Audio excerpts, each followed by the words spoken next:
안녕하세요. 저는 서울 근교에 사는 30대 후반 여자입니다. 저는 돈 5천만 원으로 유세란 유세는 다 부리는 남편놈과 시모에게 사이다 복수하고 이혼을 해버렸는데요. 서론이 길어봤자 지루하시기만 하실 테니 다 생략하고 바로 시작해 보겠습니다. 재미있게 들어주세요. 남편과 저는 회사 생활을 하며 만난 커플이었어요. 같은 회사는 아니었고 같은 건물 안에서 일을 하고 있었는데 어느 날 남편이 커피를 자꾸 주더라고요. 일주일 동안 맛있게 드시라며 커피만 주던 남편은 일주일이 지나던 날 저에게 연락처를 물어왔고 전 남편이 꽤 마음에 들었던 터라 연락처를 알려주게 되었죠. 그렇게 밖에서 밥도 먹고 차도 마시는 등 데이트를 하다 연인 사이가 되었고 적당하게 연애를 하다 결혼까지 하게 되었습니다. 그저 행복하기만 했던 결혼 생활은 생각보다 짧았고 다른 환경에서 너무나도 다르게 살아왔던 저희는 다툼이 잦아졌어요. 여보, 밥 다 먹고 싱크대에 넣으라고 했잖아. 그냥 이렇게 두고 가면 누가 치워? 밥도 내가 차리고 설거지도 내가 하는데 당신 먹은 빈 그릇도 내가 치워야 해? 내가 당신 하녀야? 어떻게 이런 기본적인 것도 안 해? 진짜 깜빡했어. 치우면 되잖아. 그리고 좋은 말로 그릇 좀 치워. 이 한마디만 하면 안 돼? 입만 열었다 하면 애국가 1절부터 4절까지 할 태세로 잔소리를 해.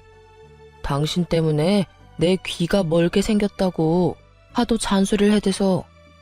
잔소리가 듣기 싫으면 애초에 잔소리 들을 짓을 안 하면 되잖아. 나라고 잔소리하고 싶어서 하는 줄 알아? 듣는 사람보다 하는 사람이 더 피곤하고 괴로운 게 잔소리라고. 뭘 알지도 못하면서. 이것 봐. 또 말 길어지잖아. 오늘은 좀 그만해라. 이러다 진짜 귀에서 피날 지경이야. 나 피곤하다고. 이외에도 수도 없이 많은 부분이 부딪히기 시작했고 그 이유는 대부분 남편의 기본도 되지 않은 부분들이었어요. 양말 뒤집어 벗어놓기는 기본이었고 코앞에 빨래통을 두고도 옷을 벗는 족족 아무렇게나 벗어두기도 했어요. 또 쓰레기통에 음식물을 버리기도 했고 재활용통에 쓰레기를 버리기도 하더군요. 그럴 때마다 제가 무어라 하면 그 모든 말을 잔소리라고 하며 짜증만 내게 일쑤였고 다 알아서 한다며 회피형 대답만 하고선 정작 하지 않을 때가 더 많았죠. 피곤하다는 이유로 청소 한 번, 설거지 한 번을 하지 않는 남편을 보며 이러려고 결혼했나 회의감까지 들기 시작했어요. 가장 어이가 없고 화가 났던 것은 바로 집 유세를 부리는 것이었어요. 하물며 우리가 사는 집은 남편 혼자만의 힘으로 마련한 집도 아닌데 말이죠.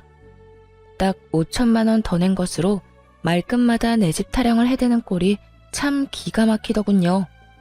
역시 내 집이 최고야. 그렇지 않아? 당신은 모르겠구나. 당신 명의로 된 집은 없으니까.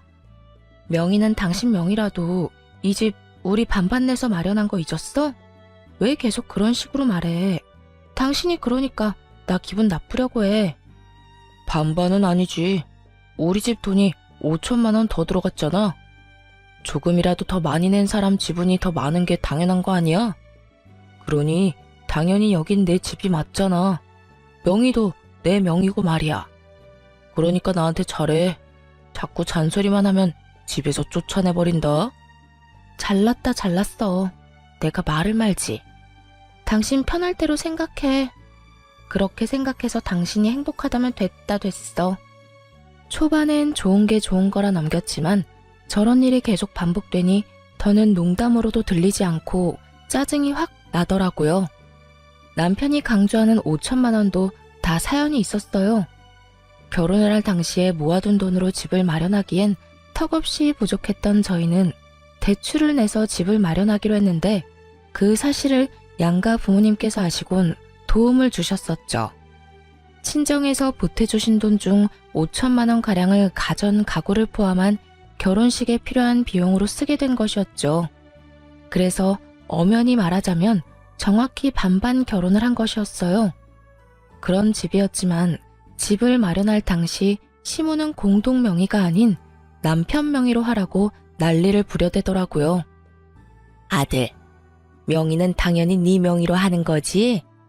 원래 집은 남자 명의로 하는 거야. 요즘 젊은 애들 공동명의 타령들 해대는데 엄마는 절대 싫다. 네 명의로 해. 알겠지? 알겠어. 알겠다고. 당신도 괜찮지? 괜찮아. 공동 명의보단 당신 명의로 하는 게 세금도 그렇고 여러모로 괜찮을 것 같네. 막무가내로 우겨대는 시모를 보며 황당하기도 했지만 그땐 이혼을 하게 될 거라곤 상상하지도 못했고 좋은 게 좋은 거란 생각을 하고 있던 터라 시모의 말에 따라 남편의 명의로 하게 되었죠. 세금 문제가 있기도 했고요. 대신 남편에게 신혼집은 엄연히 공동명의이며 만약에 상황이 온다면 정확히 반반 나누기로 한다는 각서를 쓰게 했습니다. 하지만 남편 놈은 그깟 종이 쪼가리가 뭐가 대수냐고 생각하는 것인지 집 유세는 하늘 높은 줄 몰랐고 전 그런 남편을 보며 정이 뚝뚝 떨어지는 것을 느끼고 있었어요. 그것까지만 해도 내 발등 내가 찍었다며 결혼을 후회하고도 남을 텐데 시모까지 제 후회의 보탬이 되어주기 시작하더라고요. 시모는 우리 집을 제 집이라고 생각하는 것인지 틈만 나면 들락날락하며 사람을 괴롭히기 시작했어요. 그날도 시모는 연락 한 통 없이 집으로 들이닥쳤고 당연하다는 듯 저를 부려먹기 시작하더라고요. 어머님, 연락도 없이 무슨 일이세요? 저희가 집에 없으면 어쩌시려고요? 주말인데 너희가 어딜 가겠어? 그리고 우리 아들한텐 연락했는데 못 들었니? 네, 별말 안 했는데 들어오세요. 그런데 정말 무슨 일이세요? 무슨 일 있어요? 내 아들 집 오는데 무슨 이유가 필요하니? 우리 아들은 뭐 하니? 지금 낮잠 자고 있어요. 피곤한가 봐요. 앉아 계세요. 지금 깨워볼게요. 아니야. 그냥 둬라. 피곤하면 좀 자야지. 그런데 너희 밥은 먹었니? 나는 오늘 하루 종일 뭘 제대로 못 먹었더니 배고픈데.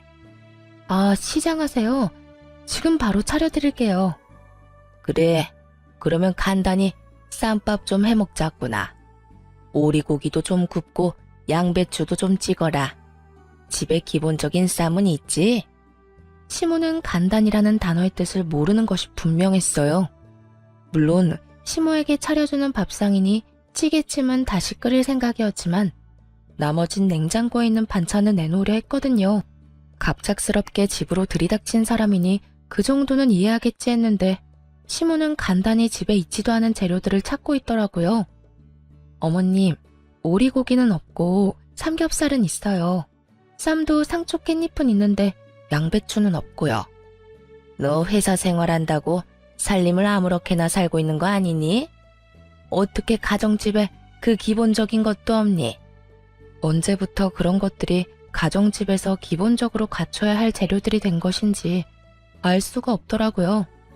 그쯤 되니 시모는 그저 저에게 트집을 잡고 싶어하는 것이 분명해 보였고 최대한 좋게 대하고 싶었던 제 마음이 깨끗이 사라지며 저 역시 지지 않고 시모 말에 대답했어요.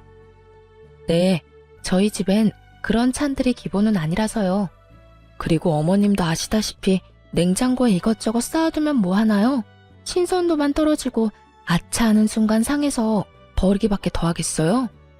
일단 오늘은 그냥 드시고 다음에 연락하시고 오시면 오리고기 준비해 드릴게요.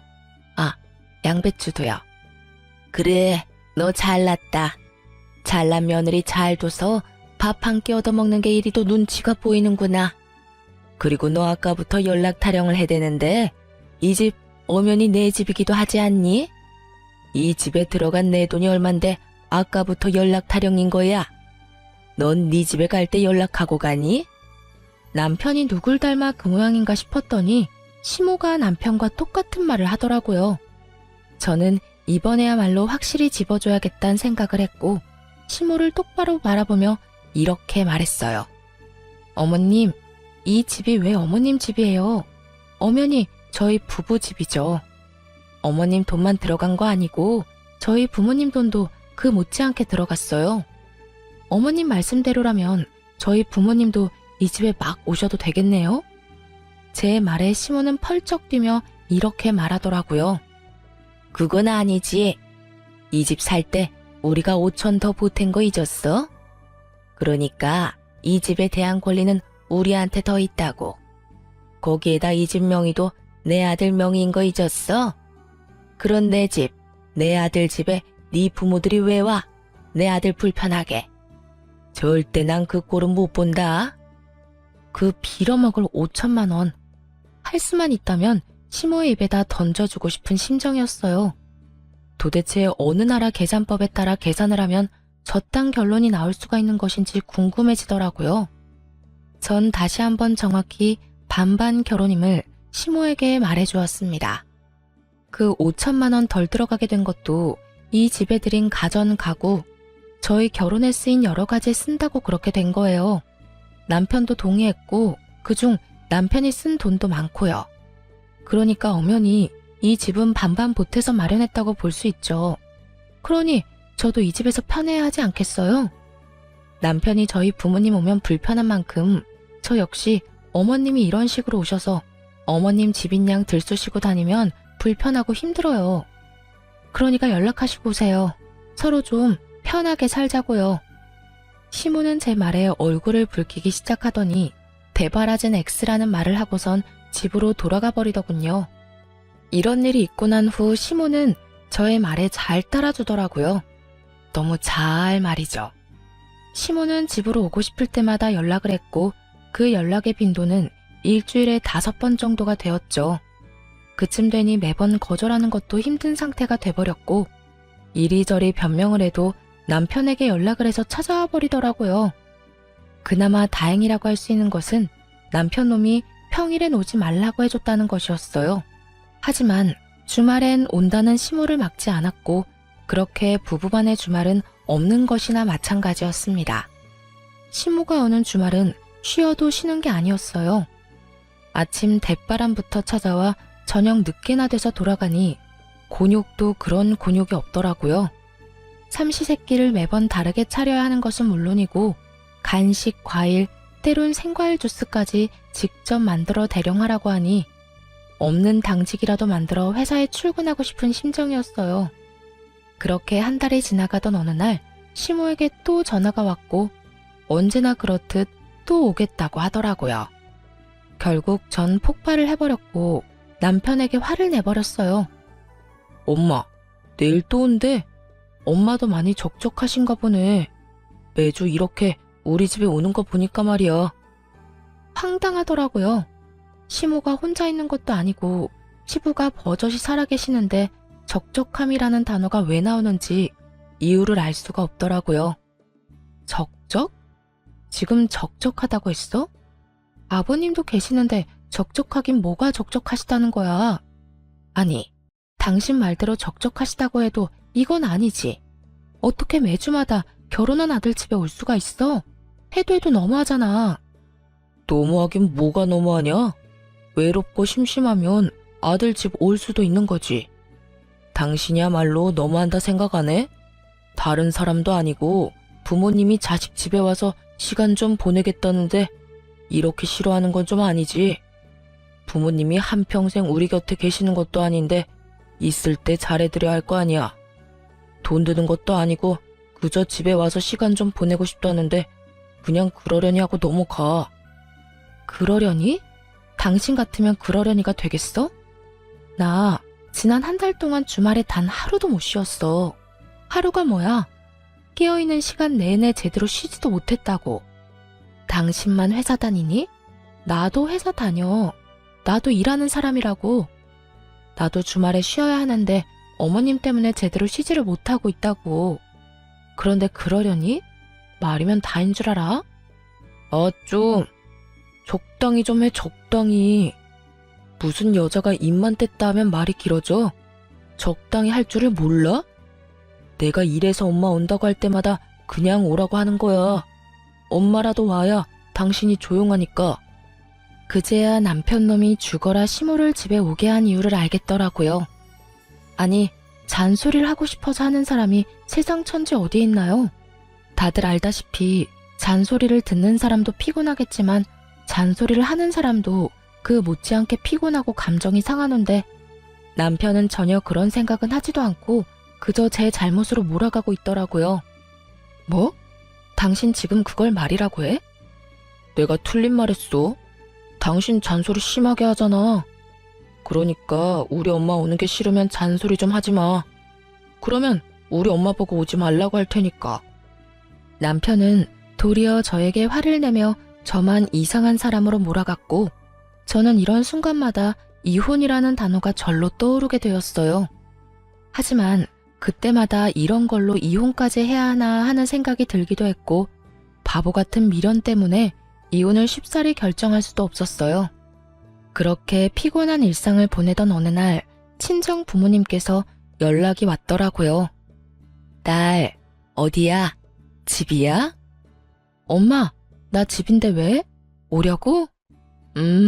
아빠랑 볼일 보러 나왔는데 마침 근처라서 잠시 들려도 될까 해서 전화했지.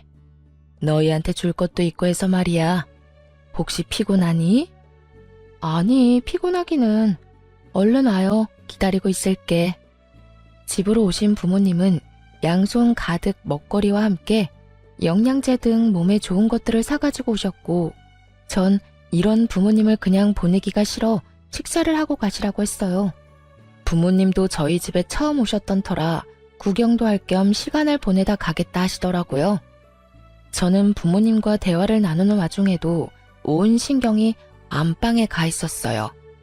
왜냐하면 부모님이 오셨단 걸 뻔히 아는 남편놈이 인사는커녕 안방에서 나오지도 않고 있었기 때문이었죠.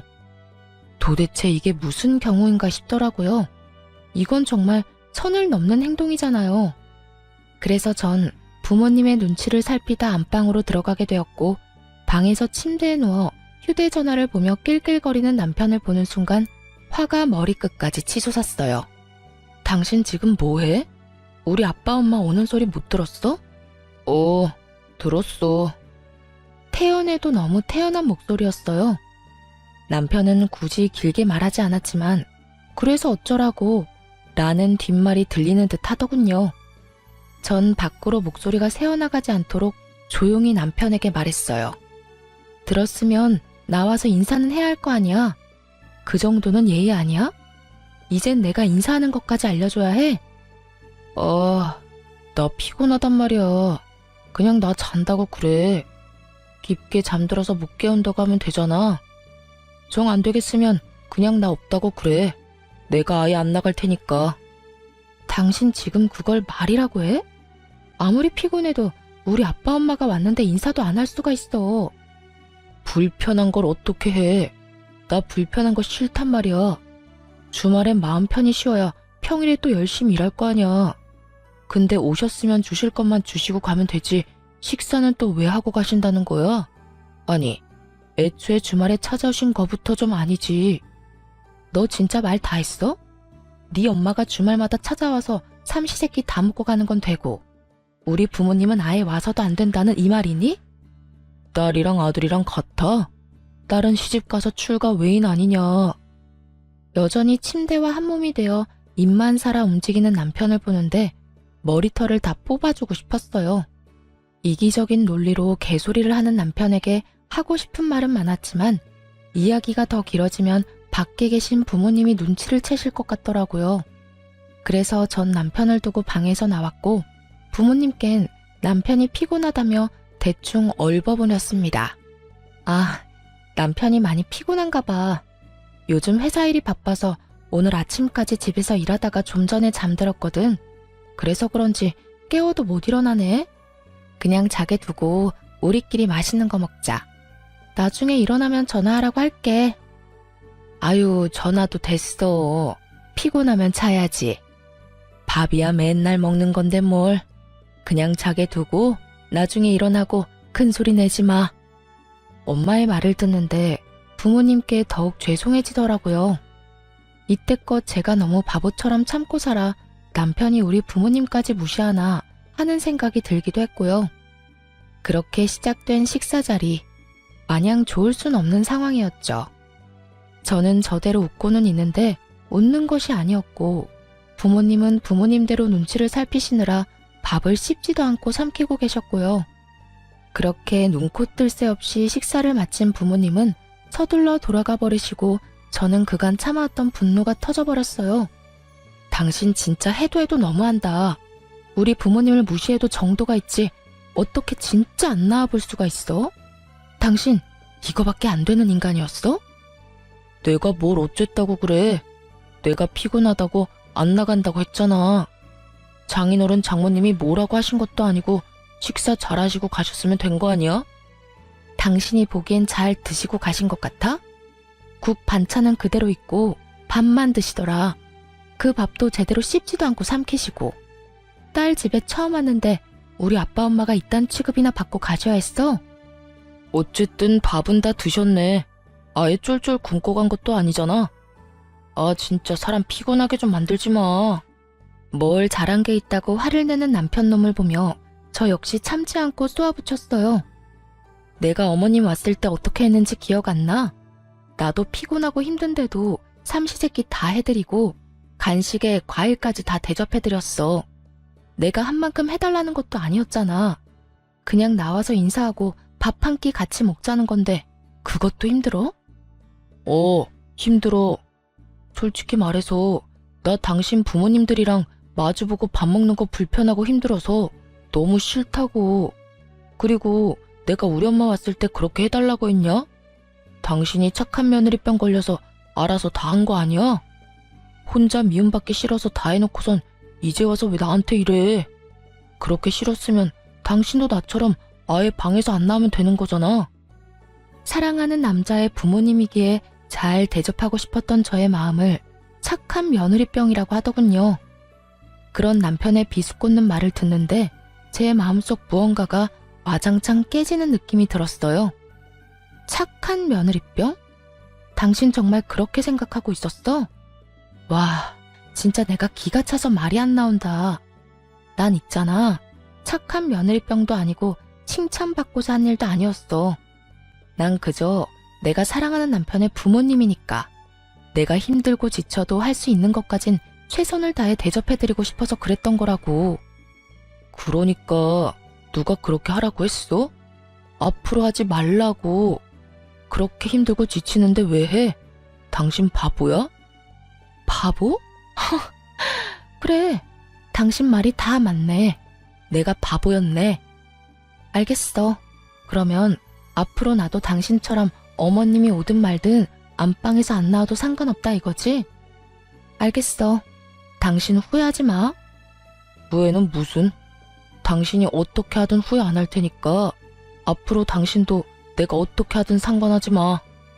결국 남편은 잠자고 있던 제 코털을 건드렸고 전 결혼하고 처음으로 시모의 방문을 기다리게 되었습니다. 며칠 뒤 기다리고 기다리던 시모에게서 집으로 온다는 연락이 왔고 전 안방 열쇠와 먹거리를 챙겨 안방에 들어가 문을 잠가버렸어요. 네, 저는 남편이 권한 대로 그리고 남편이 제 부모님께 한 그대로 하기로 한 것이었죠. 여보, 엄마 왔어. 나와. 여보, 엄마 왔다니까. 뭐 하는 거야 도대체? 문이 왜 잠겨있지? 여보, 여보, 여보! 남편은 밖에서 문을 두드리며 소리를 질러댔고 전 휴대전화로 보고 있던 동영상 소리를 최대치로 올려버렸어요. 이게 무슨 소리야? 쟤 지금 방에서 TV 보고 있니? 이게 감히 시어머니가 왔는데 이게 무슨 짓이야? 어디 버르장머리 없게 인사는커녕 얼굴도 안 내밀어. 저게 나를 무시해도 유분수지. 이게 뭐 하는 짓이야? 시모는 노발대발하며 갖은 험한 말들을 쏟아내고 있었고 남편 역시 자기가 한 짓은 기억나지도 않는 것인지 지치지도 않고 문을 두드리더군요. 그렇게 1시간쯤 지났을까요? 시모가 이를 바득바득 깔며 이렇게 말했어요. 내가 가만히 있을 줄 알아? 두고 봐 너. 시모가 돌아가는 소리가 들리고 문을 열고 거실로 나갔더니 남편 놈이 씩씩거리며 저를 쏘아보더라고요. 당신 미쳤어? 이게 뭐 한 짓이야? 뭐 하는 짓이긴.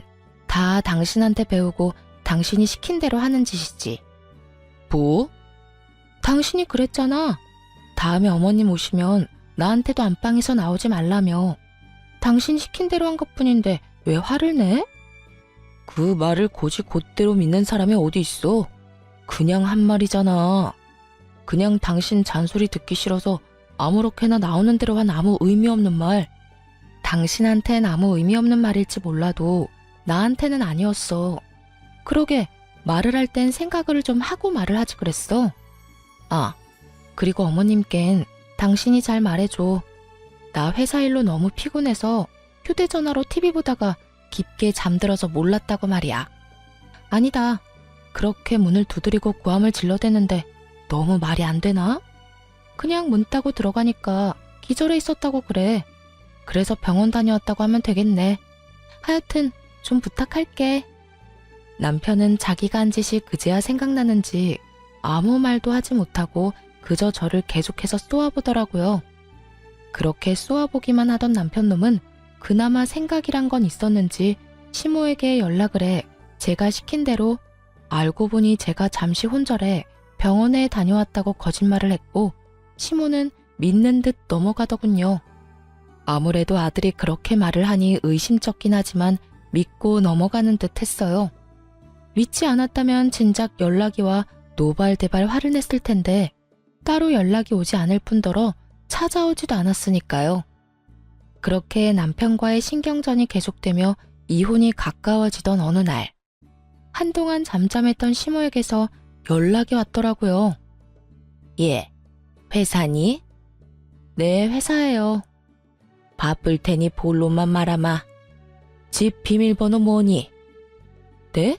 비밀번호요? 그건 왜요? 왜긴 왜야. 집에 들어가려고 그러지. 그러니까 주인도 없는 집에 왜 들어가시려고 하냐고요. 다름이 아니라 우리 장남이 이혼을 했다지 뭐냐. 아직 네 시아버지는 몰라서 잠시 거기서 지내야 하겠다. 산 넘어 산인 상황이었어요. 힘들게 시모를 못 오게 했더니 이젠 아예 시숙이 와서 살겠다고 하니 산 넘어 산이 아니겠어요? 가족끼리 어려우면 도울 수도 있다고들 하시는데 저 역시 그렇게 생각합니다. 그런데 저딴 시댁 식구를 가족이라고 할 수 있는 것인지 의문인 상황에서 시숙까지 데리고 살아야 한다는 건 말도 안 되는 소리일 뿐더러 절대 용납해서도 안 될 일이었죠. 아무리 상황이 그렇다고 해도 그건 아니죠. 제가 왜 아주버님까지 데리고 살아야 해요? 그것도 저희 집에서요. 얘가 아직도 이러네. 그 집은 네 집이 아니라 내 집, 우리 아들 집이라니까. 그러니까 내 아들이 거기서 지내는 건 어찌 보면 당연한 일 아니니? 그러니까 계속 같은 말 시키지 말고 얼른 비밀번호부터 말하거라. 어머님이야말로 말도 안 되는 소리 좀 그만하세요. 어찌 되었든 전 비밀번호는 절대 못 알려드리니 그런 줄 아시라고요. 됐다. 내 아들한테 물으면 그만이지. 끊어라. 내가 너하고 무슨 대화를 하겠다고 너한테 전화를 했는지. 괜한 시간 낭비만 하고 기분만 상했어. 시모는 전화를 끊어버렸고 불안한 마음에 남편에게 전화를 해보니 다행히도 전화를 받더라고요. 여보, 어머님 연락해와서 우리 집 비밀번호 알려달라고 하면 절대 알려주면 안 돼? 갑자기 이게 무슨 소리야? 우리 엄마가 비밀번호를 알려달라고 한다고? 왜? 아주버님 이혼하셨는데 아직 아버님이 몰라서 한동안 우리 집에서 지낸다잖아. 이게 말이나 돼? 하여튼 당신 비밀번호 절대로 알려주지 마. 알려주기만 해봐. 나 진짜 가만히 안 있어. 틀린 말도 아닌데 왜 이렇게까지 매정하게 굴어. 평이 오갈 데가 없으면 우리 집에서 지내는 게 당연한 거 아니야? 설마 했더니 남편 역시 시모와 별반 다르지 않은 말을 뱉어내고 있더라고요. 오갈 데가 없는 시숙이 왜 우리 집에 살아야 하냐고 따져봤자 돌아올 대답은 뻔했기에 전 그저 제 뜻을 확실하게 전해주기로 했습니다. 뭐? 당신 진짜 미쳤어? 그 집이 당신 혼자 사는 집이야? 그 집 우리 부부 집이야. 그런 집에 왜 아주버님이 사냐고. 난 싫어. 나 진짜 싫다고 했어. 가르쳐주면 나 진짜 가만히 안 있을 거야. 이거 엄포 아니고 진짜 진심으로 하는 말이야. 내가 비밀번호 알려주면 이혼이라도 하겠다는 말처럼 들린다. 이혼? 왜? 못할 것 같아? 난 그 생각도 충분히 하고 있거든? 그러니까 절대 알려주지 마. 그러든가 말든가 알아서 해. 난 알려줄 테니까. 여기까지만 해도 충분히 화가 나는데 바로 이어지는 남편의 말은 정말 가관이었어요. 이혼? 웃기고 있네. 네가 얼마나 계산적인 여잔데 집을 포기하면서까지 이혼하겠어? 집 내 명의인 건 알고 있지? 이혼도 네 입에서 나와서 난 위자료 줄 필요도 없고 집 명의도 내 명의라서 이혼하면 넌 한 푼도 못 받아. 그런데도 할 수 있을 거라 생각해? 정말 남편은 저에 대해서 뭘 몰라도 한참 모른다는 생각이 들더라고요. 그 순간 전 비로소 이혼을 결심하게 되었고 마음 준비를 끝내고 집으로 갔습니다.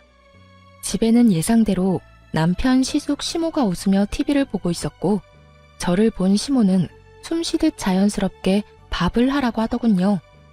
저는 무건수행을 하듯 아무 말도 하지 않은 채 밥을 차렸고 그런 저를 보며 시모는 제가 들으라는 양 큰 소리로 이렇게 말을 하더라고요. 진작 저렇게 고분고분하게 굴었으면 얼마나 좋았을 거야. 구박은 구박대로 받고 일은 일대로 하고 다 자기가 이 사태를 만든 거지 뭐. 하여튼 저리 현명하지 못하니 저 고생을 하는 거 아니겠어? 저래서 회사는 어떻게 다니나 몰라. 시모의 말에 시숙과 남편은 깔깔거리며 웃어댔지만 전 그러거나 말거나 상을 차렸어요. 밥상이 다 차려진 것을 본 세 사람은 누가 먼저라고 할 것도 없이 자리에 앉았고 제가 만든 국과 밥을 먹은 세 사람은 동시에 고함을 질러대기 시작했어요. 이게 무슨 맛이야? 당신 요리하면서 간 안 봤어? 맵고 짜고 이게 다 뭐야? 도저히 먹을 수가 없잖아. 그러게요, 재수씨. 이건 도저히 못 먹겠는데요. 이건 음식이 아니라 테러에 가까워요. 넌 진짜 제대로 하는 게 뭐니? 내 아들한테 이때까지 이딴 음식 해 먹인 거니?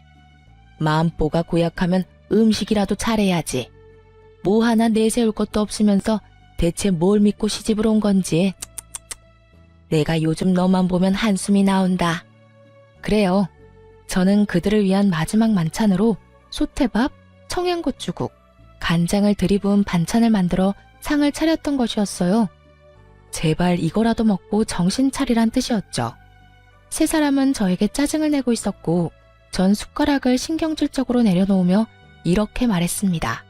저라고 뭐 다르겠어요?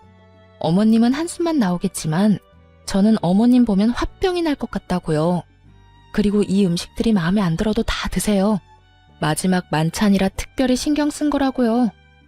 마지막 만찬이라니 너 그게 무슨 말이냐? 뭐 무슨 이혼이라도 하겠다는 말이야? 네, 저 이혼하려고요. 그러니 이혼한 두 아들 끌어안고 잘 사세요. 행복하게 잘. 자극적인 음식에 물만 벌컥벌컥 마셔대던 남편놈은 제 입에서 이혼 소리가 나오자 물잔을 내려놓고선 저에게 따져묻기 시작했어요. 당신 진짜 왜 그래? 아까 내 말 다 듣고도 이혼하겠다는 말이 나와? 당신 나하고 이혼하면 땡전 한 푼 없이 쫓겨나는 거랑 마찬가지라고. 그래도 나랑 이혼하겠다는 말이 나와? 그건 네 생각이고 설사 한 푼 못 받는다 해도 난 너랑 이혼할 거야. 더는 너 같은 인간이랑 살고 싶지도 않아. 뭐? 너 같은 인간? 당신 진짜 말 가려가면서 못해? 여기 우리 엄마도 계신 거 몰라? 그렇게 어른 공경할 줄 아는 놈이 우리 부모님 왔을 땐 그따위로 행동했어? 말 가릴 줄 아는 놈이 나한테는 그따위로 말했냐고. 다 네가 하는 대로 돌려받는 줄 알아. 남편은 지은 죄가 있으니 입을 닫아버렸고 시모는 남편이 저에게 밀린다 싶으니 나서기 시작했어요. 아들, 됐다. 그냥 이참에 이혼해버려. 들었지? 당신 엄마도 이혼하라고 하잖아. 그러니까 구질구질하게 굴지 말고 이혼 좀 하자. 너 지금 구질구질이라고 했니? 아무리 본데 없이 컸다 해도 그렇지 어른 앞에 두고 어떻게 그딴 말을 짓거릴 수 있는 거야? 제가 본데 없이 컸으면 어머님은 아들을 얼마나 엉망으로 키웠길래 둘 다 저 모양 저 꼴이에요? 남의 집 귀한 자식 욕하기 전에 어머님 자식 교육이나 똑바로 시키세요. 이혼할 마당에 겁날 것이 없었던 저는 하고 싶은 말을 그냥 다 해버렸고, 시모는 이런 저를 보며 화를 내려나 싶더니 이내 입을 다물곤 남편에게 이렇게 말하더군요. 얘 말하는 거 다 들었지 아들? 그냥 이혼해버려. 그렇지 않아도 저딴 며느리 갈아치우고 싶었는데 잘 됐어. 집도 네 명이겠다. 너한텐 이혼이 여러모로 이득이니 그냥 해버리고 좋은 여자 찾아서 재혼이나 하거라. 집 있겠다, 능력 있겠다. 우리 아들 처녀한테 장가 갈 수 있을 것이야. 시모의 말에 남편 역시 그렇게 하는 게 좋겠다며 저에게 이혼을 하자고 했고, 시숙은 동생이 이혼을 하든 말든 그저 쭉 살 곳이 생겼다며 기뻐하더라고요. 그래, 하자. 누가 이혼하자면 못할 줄 알아? 나도 당신 같은 여자한테 미련 없다 이거야. 불쌍해서 데리고 살아줬더니 고마운 줄도 모르고. 당장 이혼해, 당장. 그러면 나 이 집에서 쭉 살아도 되는 거야, 엄마? 아싸. 그렇지 않아도 어디 가서 살아야 하나 걱정이었는데. 그래, 우리 장남. 앞으로 그냥 여기서 살면 돼. 여기 네 동생 명의로 된 네 동생 집이야. 이혼해도 명의가 네 동생 거라 아무 상관없어. 그러니까 여기서 새 출발해. 이렇듯 파렴치하게도 기뻐하는 새 인간에게 그들에겐 잔인하지만 저에게는 즐거운 진실을 알려주고 싶었지만 우선 즐기게 두기로 했습니다. 일단 그들은 세 사람인 반면에 저는 혼자이기도 했고 희망과 꿈이 클수록 절망도 클 것이라 생각했기 때문이죠. 저는 짐을 싸 친정으로 갔고 친정에서 이혼을 진행하게 되었어요. 빨리 이혼하고 싶어 이혼 노래를 부르던 남편 놈과 시댁 것들은 이혼이 진행되면 될수록 얼굴이 사색이 되어가더군요. 그 이유는 자신들의 뜻대로 되는 것이 단 하나도 없었기 때문이었어요. 저는 남편이 각서를 쓴 다음날 바로 공증을 받았을 뿐만 아니라 만일을 대비해 녹음까지 해놨었죠. 온전히 자신의 것이라고 믿어 의심치 않았던 남편 명의의 아파트는 각서 내용대로 정확히 반반으로 나누게 되었어요. 거기에다 시모가 저를 부려먹은 대화 역시 통화 녹음과 문자로 보관 중인 상태였죠. 그렇게 남편과 시모는 저에게 위자료까지 주게 되었습니다. 이혼이 마무리되던 날 전 남편 놈은 눈물까지 고인 눈으로 저를 노려보더라고요. 그러다 울겠다. 지금 안 울게 생겼어? 아파트에 위자료까지. 생각지도 못한 돈이 너한테 다 들어가게 생겼는데. 생각지도 못했다는 사실이 난 놀랍다 놀라워. 내가 보탠 돈이 있는데 그깟 명의 하나 때문에 다 네 몫이 될 거라 생각했어? 착각도 그 정도면 병이고 욕심이 과하면 탈이 나는 법이야. 그러니까 앞으론 그딴 심보 버리고 착하게 좀 살아라. 전 남편은 끝까지 저를 노려봤고 전 콧노래를 부르며 이혼을 할 수 있었습니다. 저의 복수는 이것이 끝이 아니었어요. 오히려 이제부터가 시작이었죠. 전 이혼을 진행하며 전 시부에게 전화를 걸어 전 시숙을 이혼 사실과 함께 전 남편과 이혼하게 된다는 사실 역시 알리며 이혼 사유에 대해 낱낱이 밝혀버렸어요. 시부는 머리 끝까지 화가 나 집을 살 때 보태주셨던 모든 돈과 지원을 끊어버림과 동시에 세 사람을 집에서 쫓아내버리고 전 시모와 이혼을 진행 중이라고 하더군요. 평소에도 전 시부는 전 시모가 아들들 사람에 지나치게 개입하며 며느리들을 괴롭히는 모습을 보며 하지 말라고 여러 번 경고했는데 전 시모는 그 말을 전혀 듣지 않았던 것이죠. 알고 보니 전 시숙 역시 전 시모의 개입 때문에 이혼을 하게 되었고 저 역시 비슷한 이유로 이혼을 하게 되었으니 더는 그런 전 시모와 함께 살고 싶지도 살 이유도 없다고 하시더라고요. 전 시모가 이혼할 처지에 놓이자 전 남편이 급했는지 전화가 다 왔더라고요. 야, 너 진짜 미쳤어. 우리가 이혼했으면 끝난 거지. 왜 우리 아버지한테까지 전화해서 이사다를 만들어? 지금 너 때문에 우리 엄마까지 이혼하게 생겼다고. 어떻게 책임질 거야? 그렇지 않아도 아버님께서 그러시더라. 집에서도 쫓겨났다며? 어떡하니? 셋 다 돈도 없을 텐데 집에서도 쫓겨났으니 이제 오갈 데 없는 거짓골이겠네. 너 지금 말 다 했어? 왜? 내가 틀린 말 했어? 맞잖아. 오갈 데도 없는데 돈도 없으면 그게 거지지. 거지가 뭐 별건가? 나한테 이럴 시간에 저렴한 월세방이라도 찾아봐. 나이 지긋한 네 엄마하고 이혼한 네 형이랑 언제까지 밖에서 살 수는 없을 거 아니야. 이게 다 누구 때문인데 네가 감히 그딴 말을 해. 네가 우리 아버지한테 다 이르지만 않았어도 우리 신세가 이렇게까지 처량해질 일도 없었거든. 야, 입은 삐뚤어졌어도 말은 좀 바로 하자. 일이 이렇게 된 건 너랑 네 엄마 때문이야. 네 형도 한몫하기도 했고. 잘못은 너랑 네 가족이 다 해놓고 왜 애먼 사람 잡고 난리야? 하긴 지금까지 이 모양 이꼴이니 아버님이 자식까지 다 내쫓아버렸겠지. 안 봐도 뻔하다. 야, 난 더는 너 같은 인간이랑 말씨름하고 싶지도 않거든? 그러니까 전화 끊어. 차단할 거니까 다신 연락도 하지 말고. 오고 가다 마주쳐도 아는 척도 하지 말자 제발. 저는 전화를 끊고 차단을 해버렸습니다. 그 후 전 남편과 전 시모, 전 시숙은 단칸방을 얻어 들어갔다고 하더라고요. 이혼한 전 시모와 이혼한 아들 둘이 한 집에서 오손도손 잘 살아가는 꼴이 참 볼만하다 싶었네요. 이혼을 하고 난 후 친한 회사 동료들은 저에게 이혼 사유를 물어왔고 전 숨기지 않고 모든 사실을 말해주었어요. 제가 잘못한 것도 아니었기에 굳이 숨기고 싶지도 않더라고요. 소문은 빠르게 퍼져나갔고 결국 사람들의 손가락질을 버티지 못한 전 남편은 사표를 쓰고 회사를 그만두게 되었다는 이야기가 들려왔어요. 이젠 회사까지 그만두면 다신 볼 일이 없을 거라 생각했는데 회사를 그만두는 날 전 남편이 저를 찾아왔더라고요. 야, 너 진짜 이렇게까지 해야 했어?